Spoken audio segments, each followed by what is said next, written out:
Hey, there's people here already.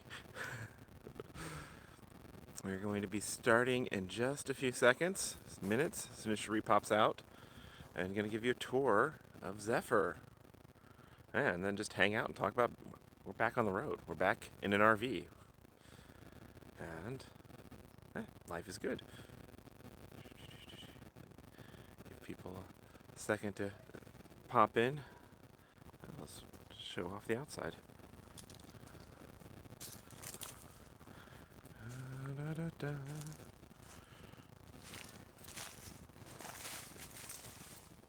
Oh, hey, and there's a Cherie.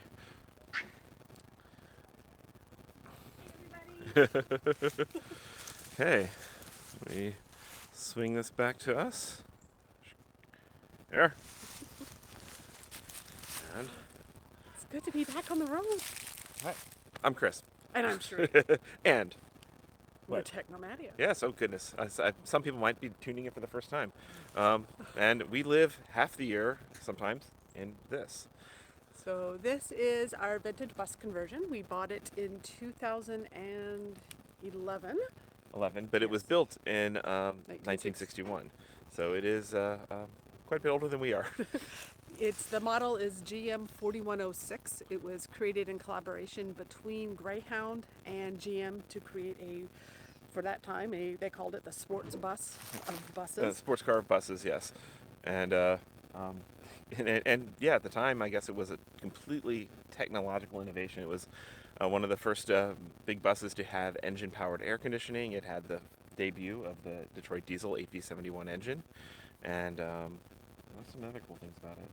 It was just a cool bus. They designed it so that it had a rear window so that the passengers could be in the back. So it seated 41 passengers. Ours was never owned by Greyhound. It was owned by a small regional tour coach out of Nogales, Arizona called Citizen Auto Stage. And it was in service from 61 until 1985. And then it was bought out of service and converted in the late 80s. And then the guy who did the original conversion, he passed away, as best we can tell. Shortly, he barely used it. It's just kind of tragic. He did a wonderful, meticulous job doing the conversion. It went to a second owner who also seemingly barely used it. And then it basically sat still in Arizona for about 15 years before we found it on a Craigslist ad. We bought a Amtrak rail pass and traveled the country for a month looking at vintage buses after we decided to upgrade from our Oliver travel trailer. And I wanted to make a mobile home base in the Right. U.S. To eventually do other adventures off of. And it took us 6 years to get off to really doing other adventures. Yes, but so now we are dividing our time between boat and bus. So yes, we bought the boat back in March, and it was always our intention we're going to be splitting our year between cruising and RVing.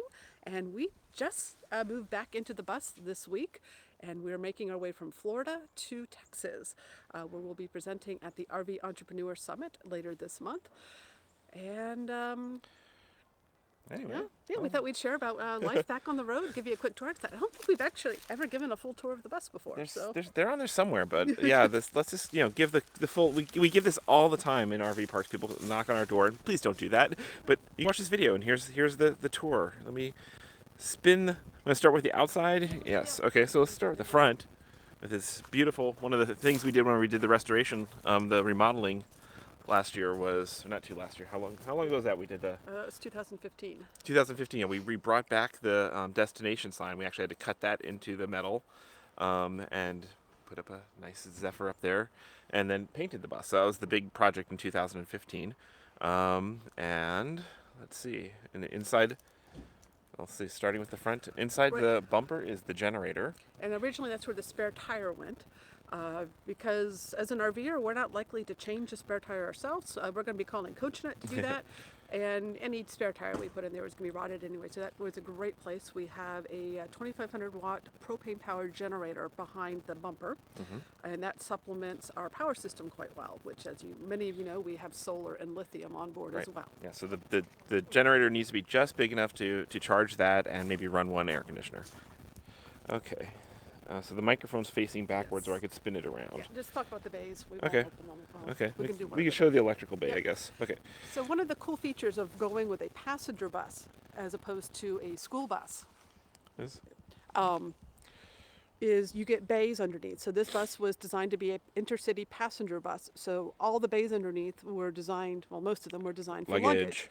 So that gives us a lot of room for storage as well as putting in systems. So we'll go into the utility bay of the bus and show you that. Okay. And that's where our batteries and There you tanks are. You want to hold this while I Sure. put the...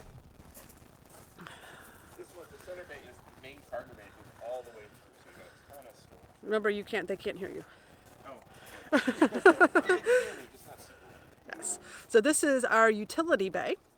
And you'll see we've got two big black tanks. They're black tanks, but not both black tanks. This larger one here, that is our gray water tank, and that one is, I think we settled on 130 gallons. And the one over to the right of it is our black tank, so that's the toilet water, and that one is 70 gallons. So we've got a lot of tank capacity.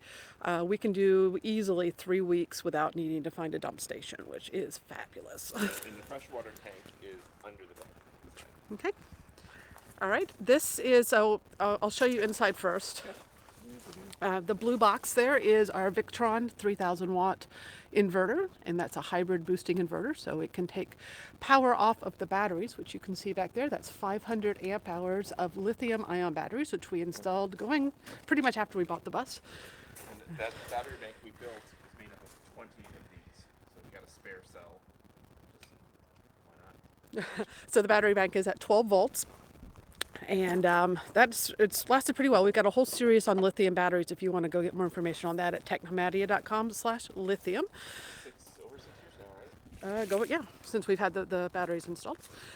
And then, there's electrical panels, solar chargers on the roof. You can kind of see it up there. We have 800 watts of solar. And that's enough to keep. We have an electric fridge that mainly runs, as well as our computers and lights. And we also keep on board, we've got 6 flexible panels that we keep in that bay over there.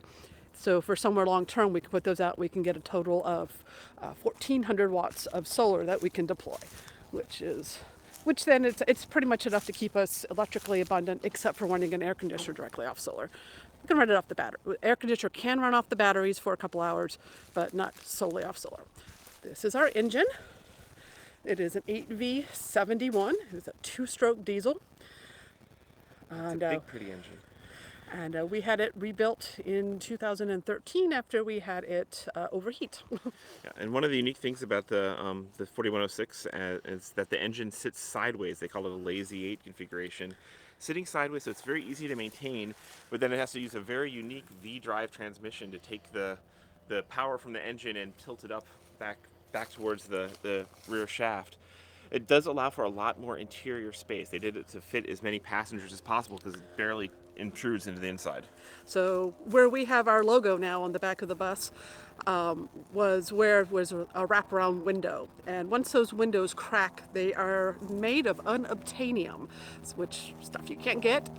The other piece of unobtainium are those corner marker lights on either side on the bus. So, those of us who own this model of bus, we find other bus nuts who have them in stockpiled, and we barter for them.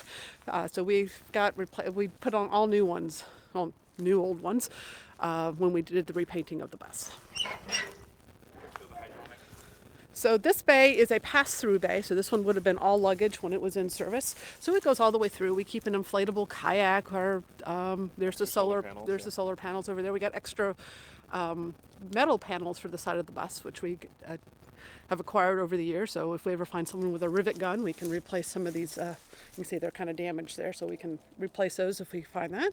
Get a ladder, but what Chris wanted to talk about. Yeah, so this is a precision temp hydronic system. This is another part of our big upgrade in 2015. It's kind of hard to see behind all the hoses and stuff, but this actually burns propane and then heats up a heat reservoir that provides instant, endless hot water, as well as it circulates through radiators all throughout the bus and provides a very quiet and nice, dry, warm air. So it's our heating system, our hot water system, and it is heated by the engine when underway, so you always have hot water when you stop, or you can use it in reverse to preheat the engine. So it's a really wonderful system, and it's very, very quiet. It only takes up this tiny piece of the pass-through bay, so we still have most of our storage space. And that's been really nice. So you might be familiar with hydronic heating in a lot of motor coaches. I come with one called Aqua Hot, and that's a diesel-powered one. And that's honestly what we thought we were going to install. But the Precision Temp was significantly less money to install, so we decided to go back to propane, and that's why we went with the propane generator. Because we originally went propane free. So here, this entire double bay here had been our generator. Our original generator was a 7,500 watt. It was a huge, big, noisy generator in there. And instead now we've turned this into outdoor storage and our propane bay. So that bought us a lot of space when we went to the downsize to the small generator. And then one other thing up here is our custom fridge vent top, which is normally encrusted with a lot of different cellular antennas. That actually swings down on a hinge, and we can access the back of our tech cabinet and easily run wires down a wire chase, and then mount different antennas there, and we do that for all of our testing. And that's kind of the joys of the outside here. Oh, the awning. Yes. That was another big part of the upgrades in 2015.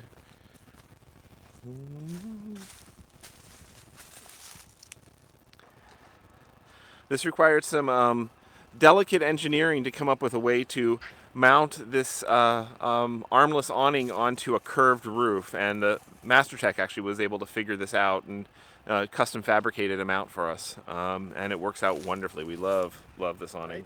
So before we had this on, that we had the old standard awning style that had the arms coming down the side of the bus. It actually blocked your rear view out the mirror. And they're clunky and they really disturbed the lines of the bus. So they were attached here. So what MasterTech did, A nice upgrade as well. right, Hey, there, queen of the castle. all right, now we're coming inside. Here is Keiki. Yeah. There you go. Oh, this is the laptop holder inside the door, so that's where Cherie keeps her laptop all run away. Easy, ready to work. And here we go. So in there, right from there. Could, or I could. Well, actually, we could just spin it around and do it in selfie mode. Okay. Let's do that. Let's be a little bit easier. There we are. Okay, we're inside. Hi, welcome to our house. So I guess we should start with showing this picture. Okay, let me swing that back around. This is actually a picture of our exact bus in service in the 60s. Somebody found this for us, and we know Citizen Auto Stage there only had one of this model bus, so we know that is our bus in service. Which is pretty cool. Yes. So you can see all the wood cabinetry. That was all done by the original converter. Step back to here. And that's one thing that really impressed us when we went to look at this bus, was the cabinetry was definitely not, it was done right. It's solid ash, I think it is. Yes. And it's aged over the years, so it's got the nice darker honey colors now after its years of service. We put in new captain's chairs a few years back by Flex Steel. We've recovered valances. Where the valances are would have been where the luggage rack were for the original bus. Yes. And anything else unique up here? I could show the dash. And oh, here's our wall of houses, by the way. So, those who haven't been following us for a long time, we started off in that little tiny tab trailer, then a fiberglass Oliver, and now the bus. So another upgrade we did when we rebuilt the engine is we had custom speed gauges made. Yeah, so we actually see even our logo is built right into the gauge. It's a GPS speedometer. It's really perfectly accurate. And then all the nice engine gauges and stuff. And We had those done at Speed Hut, I believe, was yes. the And we've contracted got to do a that. GPS mounted here. It's also the rear view. I can flip a switch and go from GPS and rear view. And that's the Garmin LMT 6 something. Yeah, it's a RV GPS. It does takes into account whether or not the road is accessible. Okay, so we need to do the audio Okay. from one side or the other. Yeah, it should be okay, but okay. Then and then when we're parked, we kind of use this as like a little closet / coat area, and actually keep Kiki's robotic cat feeder down underneath the driver's seat because it's dead space. Now, do you want to show the couch going out? I don't want to. So Okay. talk about it. I can't Okay. talk about it. Sure. Yeah, Okay, let's with spin the this around. microphone being backwards. Okay, there. So the jackknife couch, we had this installed in 2015 during the renovations. It's Lippert actually sent it to us. It's the Thomas Paine jackknife, but we've actually been super impressed with it. It has held up incredibly well for the last, we've had it now over 2.5 years. It does jackknife out, so it comes out to be about a double bed. And what's really unique about, fun for us in the way we have reused this space, it's not just our living room. We have our projector here that we have mounted here, and then as we come over to this side, we have a pull-down projector screen. Movie night. So we'll just get the couch into cuddle mode and cuddle up and watch movies or Netflix right here, and then have a nice, I think it comes out to be about a 45-inch screen, which is not bad for a 96-inch wide bus. Yes. Our bus does not have slides, and back in the 60s, the max width of a highway thing would be 96 inches. So this is even narrower than most modern coaches. But it feels more spacious. I really love how spacious it feels in here, despite all that. Mm-hmm. Yeah, because there's no cabinetry up here, so you get a nice wide. Yeah, and then that mirror that they built into the wall here really does a wonderful job of opening up this space. Okay. Talk about our desks here. So log into your computer and let's show them. We're doing this old school style to show you guys photos. This is what the interior looked like when we bought the bus. So it had a dinette, and the kitchen was completely different and everything else. So one of the first things we did was rip out the dinette, and we built in this dual desk mode. Now it looks kind of empty right now because we do not have the big monitors up. Those are still back on the boat. Here's a picture of it with the full monitor setup and everything. So we'd have normally, and these clamps on the desk actually hold the monitors secure, so you don't have to do anything while we're underway. And we have a whole video and tour of the office if you want to go look at that we did about a year ago. So it works really well for us working on the road. Gives us great desk space. We'll see how we go long term. We're thinking of some ways to turn this more back into a more of a table area and making this more of a living room as we hopefully work a little bit less and work more with laptops and less with big giant screens everywhere. Okay, so kitchen. We've left the kitchen pretty much the same as it was, except for we took out the gas stove that was in here. Originally went propane free. It was not working. And we said made this into a storage cabinet, so we keep an induction cooktop for doing our cooking on. So it just pulls out, sets up on the counter. We have an instant pot, which we do a lot of our curries and stews and pulled meats from there. And we have a rice cooker that we keep in here and a food processor.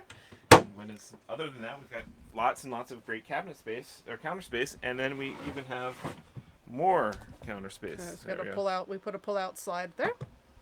I guess we do have slides. Cut right in to fit the sofa. Okay. So then we come down the hallway. We have a Vitrofigio refrigerator. It's a marine grade fridge. It's 12 volt and runs off 110, so no propane. So it mainly runs off the solar when that light is bright. But it's a decent size.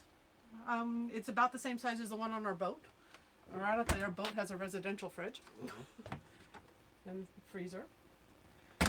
We put in a convection microwave oven above it, so this is where we would do baking at instead of the old oven there.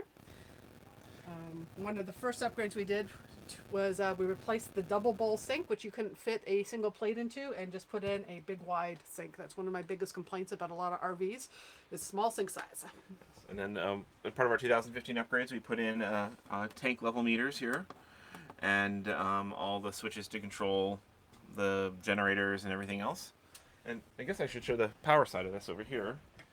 On the solar front, we've got, this is our Victron control panel of the CCGX, and it lets us see the solar power and the shore power and how it's all flowing back and forth and around. And we can actually bring this up anywhere in the world remotely via our phones, and we absolutely love it. Okay. We've got storage built into the side here. So behind this here is our bathroom, which I'll show you gift you here soon.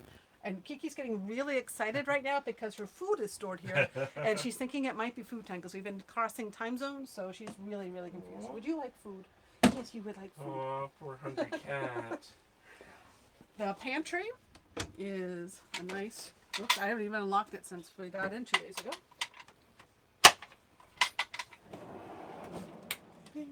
slide-out pantry, which is great. We can store a lot of food on board. Like I said, we can be off-grid on this thing for weeks and weeks at a time. The dressers are built into the hallway. Remember, this is all original woodworking from the conversion in 1989. So, a nice deep Huge. door.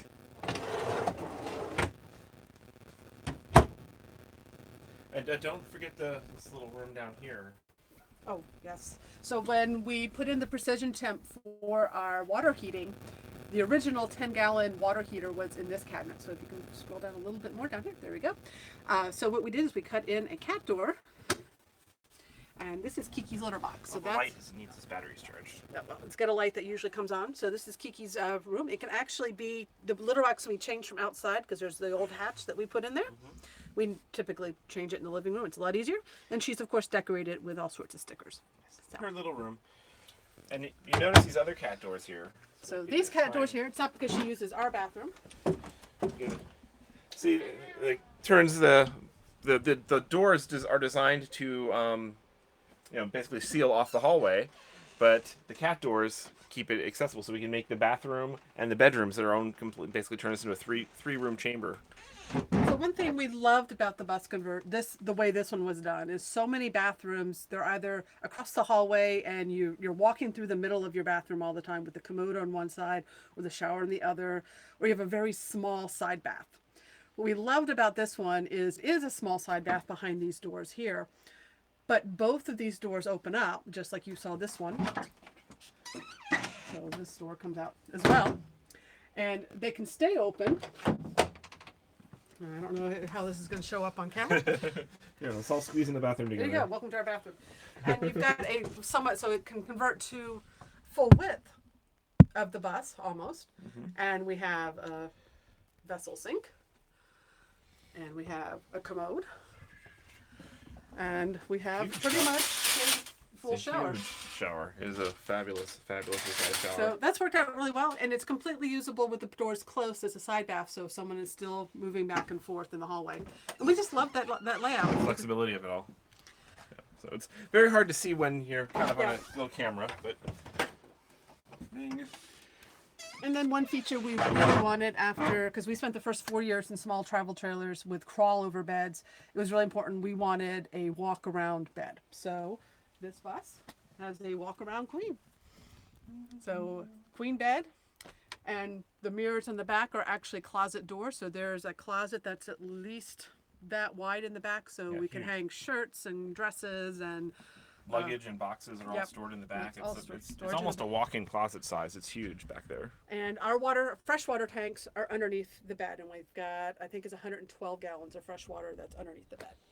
Yep. And then TV mounted on the wall. Everything's Apple TVized, and then our tech cabinet up here. So we're gonna quit the motion sickness. I thank you for hanging out with the moving around. It's always hard doing handheld cameras. We're gonna go set up stationary in the living room, and we're gonna talk about life back on the road and take some of your questions. Yay!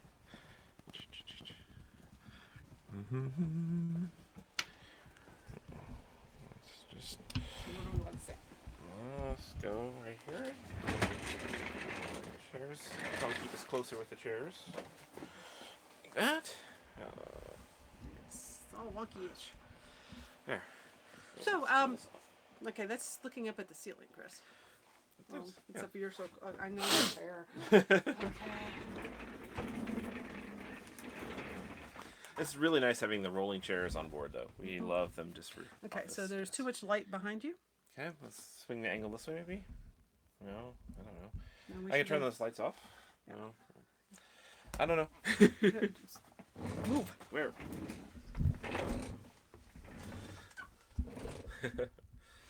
All right, I think that'll work a little bit better. Okay.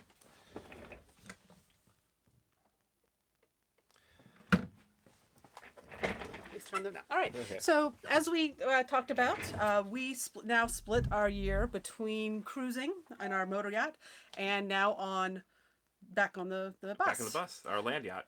So we traveled full time in this bus since 2011, and then in March 2017 is when we bought our boat, and we've done a couple of RV trips since then. Mostly hurricane evacuation trips. And repositioning. Yes. But our intention is as we start going north in our boating, because we're going up the ICW up into Canada and things like that along the Great Loop, it's going to get too cold to boat in the winters, and we'll be moving back into the RV for the winters, which will be in the south somewhere. And so we just left where we were storing the bus in Melbourne, Florida. We did that on Monday. And we are making our way to Texas right now. Yeah, can we say where we are right now? Oh, yeah. Okay, we're at Topsail State Park. And sometimes we don't like to give our location just because stalkers show up. But yeah, we're Topsail State Park in Florida, so we've made it almost all the way across Florida. Our next jaunt will take us into Alabama. And it's been a good 3-stop trip so far. It's been a nice, feels nice. Driving a bus is fun. Just going down the highway is really nice in a bus. Air ride, cruising. So yeah, the trip's gone really well. The bus, we had to do some repairs to the refrigerator. It needed a new fan to get on the road. Yeah, the refrigerator had died. We discovered that when we did the hurricane evacuation. The fridge was just non-functional, wouldn't cool, and it was major surgery actually. They had to take the fridge almost entirely apart. It's a compressor unit to change out one tiny little fan. Seems to be working great again though. And yeah, we'll pull up the questions here. Yeah. So if you guys have questions for us, feel free to start queuing those up. I'm paying attention now back to the chat window. I saw one go by about why the cat doors in the hallway. So Keiki would meow if she was in the bedroom and she wanted to come up front, and I would often work late and she'd go to bed earlier. Or to be back there streaming Star Trek. Right. And Keiki likes to be able to check both places and come up and check on her food and stuff, and she'd just make a racket if the doors were shut. So we gave her her own VIP doors. Yes. You always give the cat full accessibility. It is a lesson you learn when traveling with a cat. So we're back on the road. Going on almost a week. It's love being back in the bus, love being back on the road. Some of the things I'm loving most is pulling into a campground and having a yard around you. That's something that we definitely miss on the boat. So you get maybe a little dock next to your boat, or if you're anchored out, you've got your boat. But it's really nice to have land around us, have access to hiking trails and things to do within walking distance. Yes. Question just flowed by of what's the red sign in the bathroom? That's secured blowing sanitaries because that's kind of a joke. My dad was he served on submarines in the 60s, and one of his friends gave him that as a gift. That's what they post on the toilets on the submarine when they're blowing the tanks basically out, because you don't want to be on it while they're blowing. You don't want thousands of pounds of pressure shooting sucking you in. Yes. So one of his friends gave him that as a joke. So after my dad passed, that was one of the things I kept of his, to remind me of his humor and his past service to the submarine service. How long will it take for us to get to Texas? We've got to be there. The event starts. You don't even know, do you? It's coming up. It's like the February something. Very good, dear. February 19th right. is when the RV Entrepreneur Summit starts. So we need to be in Fredericksburg, Texas by then. So we will time it to arrive right around then. So we've got a couple of weeks to play with. I would love more time. Yes, we like to travel. We would normally spend a month doing it or longer doing a trip of this length. But we prefer to do 100-mile or 200-mile days tops and then stay someplace for 4 or 5 or 6 days. And we are feeling a bit rushed. But I don't know. We'll be in Texas soon. Yes, and then once we get to Texas, we're at the summit for a week. And then we're going to probably stay in the area for a couple of weeks and then leave the bus in storage. And then we'll be returning to the boat, which is down in Miami at present time. We have boat sitters on board. And we'll return to the boat and start making our way north. And the goal is by midsummer to be well out of the active hurricane zone. So we're hoping to get at least as north of Cape Hatteras by midsummer. Yes. Questions. What else is here? How much current does the refrigerator draw? Oh, we have. If you go back to our doing an energy audit post, we've got a whole thing where we measured everything and taught people how to do an energy audit for your doing solar. So we've got specific measurements, but I think it's generally just around 60 watts of power. It's not a ton. It's very power energy efficient. And it's nicely insulated, so it's only cycling on and off as depending on what the ambient temperature is. Yeah, it's been a great fridge. We're thinking we might actually put a duplicate one in the boat. It originally was designed as a marine refrigerator. This actually was the model that was on our boat originally. Originally? Yeah. Yeah. So the prior owner on our boat had put in a residential fridge. So we probably go back to this once we do our full electrical upgrade, because we do still intend to do solar and lithium on the boat as well, to give us more off-grid variability. Okay. Let's see. Do we have a strict timetable by which we will plan to complete the loop? Strict and timetable are words we do not like to put together. No, I don't. I mean, I don't even like on this repositioning in the bus that we have a date we have to be somewhere. We try to avoid having commitments throughout the year. That's why we don't present at many rallies and meetups. That's why we don't schedule a lot, is because schedules are horrible when you're on the road, because so many things can happen. Right. As we witnessed in the last year on the boat with the hurricanes and the channel marker incident, things delay you. And now we're on a very tight timetable to get to Texas. We ideally would have left at the beginning of January, but with just getting the boat out of the shop in just before the holidays, that just wasn't possible. Yeah, and we really like to steer by serendipity, both for the avoiding the negatives, like she mentioned, but also for the positives. You find some place that just kind of presses your buttons and gets you excited and just inspires you. You want to be able to stay there longer. And yeah, so strict timetables. No. So, you know, the loop we plan to take several years. That's as committed to a timetable as we're going to get. Right. We really want to enjoy the places we go. And after 12 years on the road now, we're ready for longer stops. We're ready to take monthly marina spots, which are a lot cheaper than daily. And a lot of marinas are in walkable distance to cool things. And we want to enjoy, you know, some urban marina living along the way. So. Is why not currently on the hard or in a marina? So we are storing her in a marina. In South Miami, there's not much option for hard storage. Central Miami. Central, you know, even in South Florida Anywhere in general. in South Florida, there's. And it was with the timetable we were on, we just did not have time to get far enough north, like to Central Florida, where there are options for haul out. So it is in a marina. It is costing us way too much to store it. I think we're paying $28 a foot right now, and it's a 47-foot boat. So way more than we would be paying. Are comfortable paying even for staying in a marina, never mind storing it. So, but we called around to a lot of marinas in the area, and that was the cheapest option. Yeah, having a boat in South Florida in prime time is not a good thing. We won't store it that way again in the future, but we do have boat sitters who are able to stay on it and who are taking care of it and who are able to take advantage of the location. So there we go. Timothy would like to know how old we are. I'm 44. I'm 45. Yep. And we hit the road when we were 33. Yep. So. And school devices, we don't need cheering on for the likes. That's, you know, people can like the video or not. We don't need to have all the comments there. Let's see. We're awesome. Yes, we are. Thank you, Gina. Let's see. Sandy asks, looking back at your time in the travel trailers, what amenities, equipment, space do you have now in the bus that you now realize you can not do without while RVing? Well, when we were in that little tiny tab, we did not have a bathroom or a shower or air conditioning, or we had solar power and wireless internet. You know, the most important things. But you know, so besides wanting a toilet and a shower and air conditioning, and the other major feature in the first trailer, which was a 16-foot tab clamshell teardrop trailer, is that one had a single bed or dinette that had to be converted back and forth, which got really annoying.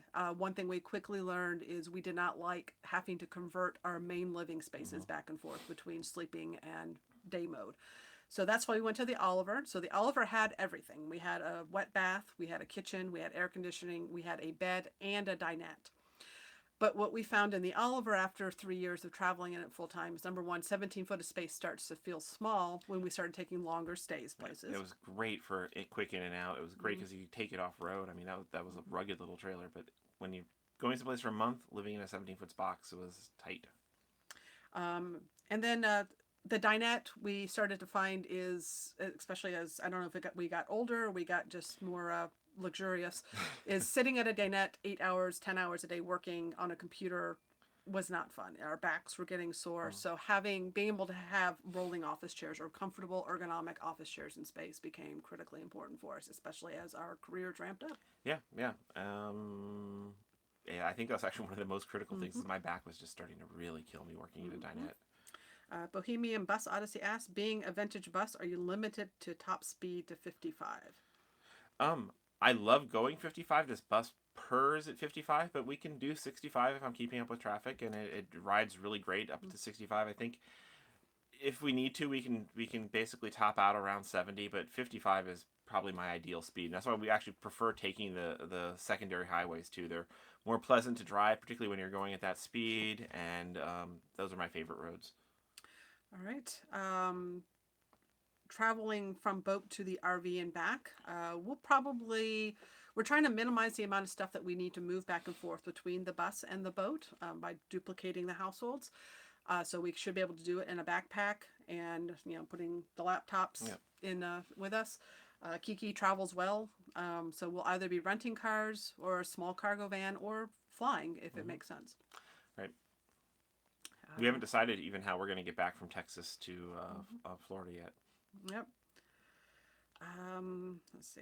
This thing keeps jumping all over the place. Do we pre-reserve our spots when we head to Texas, or do we just wing it? Since we are leaving out of Florida and it is prime season here, we did pre-reserve our spots so that we would make sure we had places, because everything was pretty much booked solid. And even at that, we were taking advantage of last-minute cancellations.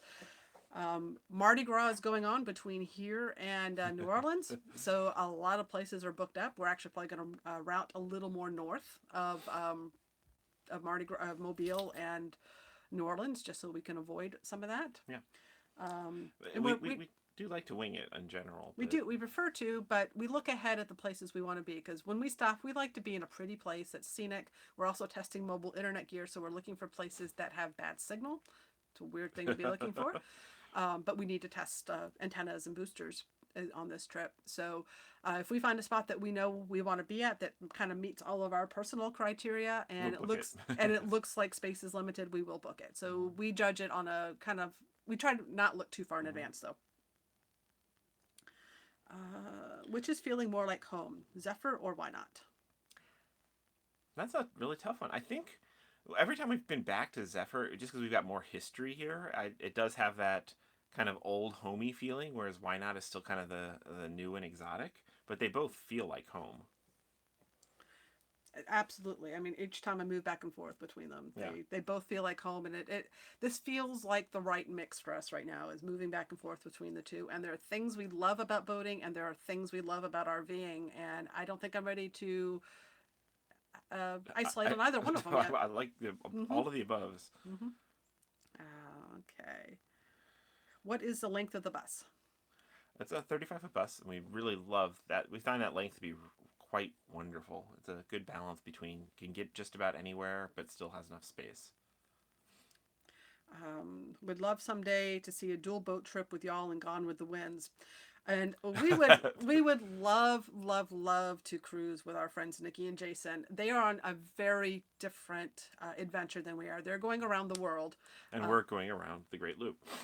They are very different types of boats and vessels that you set up for that. We cannot do open water like they can. They bought a boat specifically for going around the world in. We bought a boat specifically for intercoastal waterways and lakes. So unfortunately, our paths did not cross.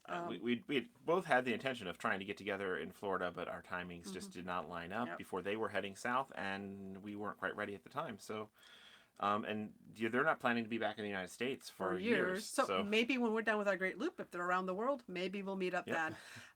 But we are so excited for them. We love watching them and what they've done. And we got accused a lot when we announced our plans that we were copying them. But actually, the first time we met them in our RVs, we both talked about boats. The thing we both really connected over is not just that we were working on the road RVers, but that we both have aspirations for boating. So they just got to it before us. So it's I think them getting the boat kind of like kicked us in the pants. It's like, if we're gonna do this, we should do this. So maybe a little bit. Yeah. When will we be taking everyone to Glacier National Park? We've actually already been there. Yeah. It was before we were doing a lot of video and stuff, but yeah, we Mm-hmm. could go back and read our blog posts on Glacier, and I'd love to get back up to Glacier at some point. But that might be some future trip way down the Right. road. Right. So we'll be wintering in the RV and we'll be going places where it's warm. So it probably going to Glacier in the RV In is the not in the winter. cards. I'm not going in the winter Yeah. in the RV. So we'll be probably roaming around Arizona and Southern California mainly and New Mexico when we're in the The bus. glacier is beautiful. It Highly is. recommend it for anyone. Yes. Particularly hurry up before the glaciers finish melting. So That's Clayton says, "Congrats on the new book release. Just got an RV and want to geek it out. Was really waiting for the 2018 release and it's been awesome." So yeah, I thank you. actually we just launched our brand new book. Here's the fourth edition, 2016 version. Yeah, we just finished that. So thank you for mentioning that. So we don't the mobile internet handbook. Our work life is tracking mobile internet options for RVers and cruisers, and we just came out with the fifth edition for 2018 of the book. And if you're interested in that, you can find that at mobileinternetinfo.com/book. It is on a launch special right now with $7.99 if you want to grab a Right. copy in PDF, Kindle, or iBooks. Yeah, and the print version is waiting for final approval and will be available on Amazon soon. Mm-hmm. Yes. Gamish, I think. Do you have gear documented inventory? I gutted an Airstream and ready to build, doing a lot of research on solar, RV automation, etc. You can find all of our solar posts at technomadia.com/solar. We have documented our solar install, our batteries, our lithium, everything that's used in our installation. As far as our general gear that we keep on board, if you just go to technomadia.com slash I think it's RV gear. I think I need to rename that one. But there's also a gear link on the top of the website that goes to everything that we have documented that we keep on the bus. Mm-hmm. Uh-huh. Gary would like to know: did you add the cable chase, or was it there from the original Yeah. conversion? No, when we did the work on some of our upgrades and stuff, we put in a conduit that went from behind the fridge to the tech cabinet. Put another one that goes from the tech cabinet down to the out the bottom of the bus. Um, and but there was in general behind RV refrigerators, particularly if they're propane and they have a roof vent, there's a lot of space back there, and it's great for wiring. That's one of our favorite ways to tell people how to get your antennas in. Yeah, definitely recommend doing conduits if you have the option to run it. It makes it so much easier as you decide on different antenna gear, whether it's for mobile internet or TV or whatever you're Yeah. running. Yeah. Definitely makes Yeah, upgrades better, and we easier. and we put in wired Ethernet in various key places as well, which has been great for faster networking on board. Marie would like to know, how is Keiki handled moving back and forth between? She seems right at home, and she loves being back places where we could clip her on her leash outside, and there is things to pounce on, lizards and mice and bugs and stuff. Oh, there. I'll have her come on and say, "Hey, why don't you tell them how you liking the bus?" Yeah. Oh, really? And she's like, it's food time right now. Hey, it's food time. Yeah, she really likes the bus because she loves being able to go off and go be outside and watch birds and things like that. There's two out there that she's watching right Oh, now. little cardinal. Yeah. What a nice snack that would be. No, no eating birds. On the boat, she gets a little stir crazy, but it is a larger boat for her to roam around in. But there's not as many opportunities for her to go outside and just be under a tree, which Right. she really likes. So I think she really likes the bus. If she had to vote, she might pick it. I think if any of us liked anything, if we had a leaning, Kiki chooses the bus. Yes. Okay. Where's the tech cabinet? Someone asked. We didn't show it. We didn't really show. It's not super set up right now. I'll show you where it is. We're going to be putting it together here. That's tomorrow's project. Is installing a bunch of our mobile internet gear. But there's some of the stuff. Getting back in it, but we'll be doing a full tour of it. It's dedicated space here. In the bedroom had originally been, I guess, the TV cabinet back in the old tube TV days, and this is where all the this up from the side. You can see the conduit coming in from the wall, and that's where all the wires and antennas come down. We've got routers mounted on the wall, different boosters, and we'll be putting more up there as well. And then you can just cover this over so we don't see it from the bedroom, but it's open for access right now. So that's the tech cabinet. Very handy. Have everything in one We have place. 45 minutes, so we should go ahead and probably wrap this up because I don't have too long of a. Hope this has been entertaining, folks. There was one. I'm going to end with the one last question, which was which will have a higher maintenance and upkeep, the RV or the boat? And I think anyone who knows anything about boats is going to say boat. I'm going to agree with them. Boat. Apparently, boat means break out another 1,000. I completely disagree with that. It is break out another 10,000. Boats are expensive. RVs can be, but it's easier to keep RVs cheap. And we bought this bus for only $8,000 to begin with. We put a whole lot into it, but you don't necessarily need to keep it livable. There's one last question about the book. Is it geared towards techno knowledgeable? It is not. The book is kept in very plain language. We focused this edition of the book specifically on helping you understand the challenges of mobile internet, assessing what your actual needs are, and overviewing the options. It's only 111 pages. It's very basic topics, and then it has links to our content online as you're ready to go further. So it is definitely geared towards those who aren't starting it from scratch. Yes. And you can get a free preview of it. There's a free preview there. And we also have an overview guide. You just go to mobileinternetinfo.com/overview. If you can understand our overview, if the language resonates with you, the book is written in the same tone and language. Yes. So if you want to see how we write. So, all right, we are going to call it an afternoon. Thank you guys for joining in. We're really excited to be back on the road, and we'll try to have some videos out about our journey across. Yeah, we've been doing some filming. Yeah. All right, guys. Take care. Ding. There's the end.